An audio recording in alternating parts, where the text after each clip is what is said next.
lakini sasa hivi sasa mvua imenyesha, licha ya kuwa ni kero kwa baadhi ya shughuli kama za usafirishaji kama hivi, kwa wafanya biashara kama hivi, lakini ni faida kwa wale wakulima ambao walikuwa wanasubiria neema hii kwa ajili ya mazao. Kwa tumeshazungumza na Kifumu hapa akasema kuna wakulima wameshaochimbia mazao yao chini ya ardhi, lakini jua ni kali, mtu haoni hata neema ya kile ambacho angeweza kukipata.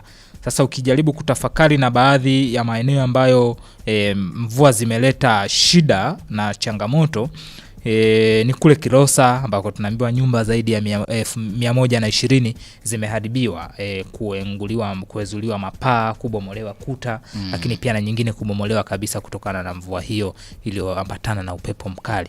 Hayo amezungumza ni mkuu wa wilaya ya Kilosa ambaye ni Shaka Hamdu Shaka, ameeleza hivyo. Lakini ukija kuangalia pia madhara katika maeneo ya Tabora manispaa ile, maeneo ya Malolo, ni watu 4 wameokolewa wakiwa wanasombwa na maji, akiwemo mwanamama ambaye alikuwa ni mjamzito akiwa kwenye bajaji, kama hivi ambavyo tumeona habari picha kwenye gazeti Mwananchi likiwa linaeleza hivyo. Lakini pia watumiaji wa barabara ya Banana mpaka Msongola jijini Dar es Salaam ambao pia tumeona adha ambao wamekuwa wakiipata.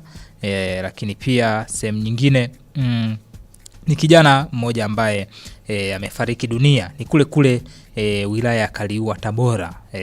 Kijana mmoja huyu mwenye umri wa miaka 19, lakini pia na wengine wawili wamepigwa na radi, kwa sababu mmoja amesababisha kifo chake, lakini pia wawili wamejeruhiwa na radi ile ambayo imesababishwa na mvua kali ambazo zinaendelea kunyesha. Yote hayo ni madhira na ni athari ambazo zimesababishwa na mvua zinazoendelea kunyesha.